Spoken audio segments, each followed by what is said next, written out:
एक राज्य में एक प्रतापी राजा राज करता था। एक दिन उसके दरबार में एक विदेशी आगंतुक आया और उसने राजा को एक सुंदर पत्थर उपहार में दिया।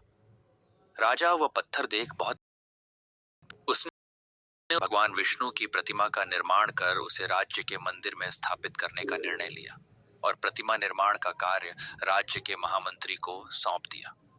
महामंत्री गांव के सर्वश्रेष्ठ मूर्तिकार के पास गया और उसे वह पत्थर देते हुए बोला, महाराज मंदिर में भगवान विष्णु की प्रतिमा स्थापित करना चाहते हैं। 7 दिवस के भीतर इस पत्थर से भगवान विष्णु की प्रतिमा तैयार कर राजमहल पहुंचा देना।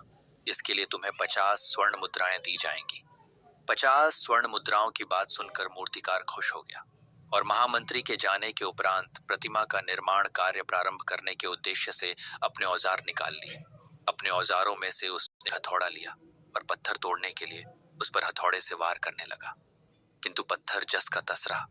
मूर्तिकार ने हथौड़े के कई वार पत्थर पर किए, किंतु पत्थर नहीं टूटा।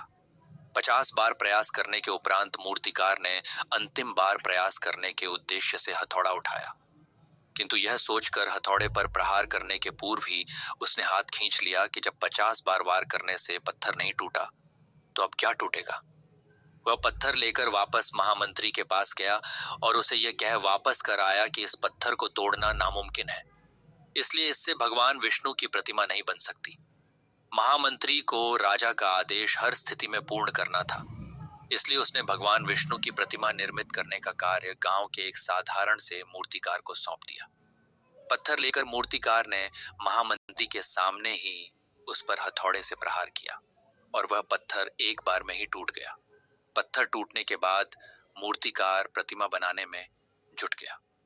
इधर महामंत्री सोचने लगा कि काश पहले मूर्तिकार ने एक अंतिम प्रयास और किया होता तो सफल हो गया होता और 50 स्वर्ण मुद्राओं का हकदार बनता। सीख मित्रों, हम भी अपने जीवन में ऐसी परिस्थितियों से दो चार होते रहते हैं। कई बार किसी कार्य को करने के पूर्व या किसी समस्या के सामने आने पर उसका निराकरण करने के पूर्व ही हमारा आत्मविश्वास डगमगा जाता है और हम प्रयास किए बिना ही हार मान लेते हैं। कई बार हम एक दो प्रयास में असफलता मिलने पर आगे प्रयास करना छोड़ देते हैं, जबकि हो सकता है कि कुछ प्रयास और करने पर कार्य पूर्ण हो जाता या समस्या का समाधान हो जाता। यदि जीवन में सफलता प्राप्त करनी है तो बार बार असफल होने पर भी तब तक प्रयास करना नहीं छोड़ना चाहिए जब तक सफलता नहीं मिल जाती। क्या पता जिस प्रयास को करने के पूर्व हम हाथ खींच ले वही हमारा अंतिम और उसमें हमें कामयाबी प्राप्त हो जाए।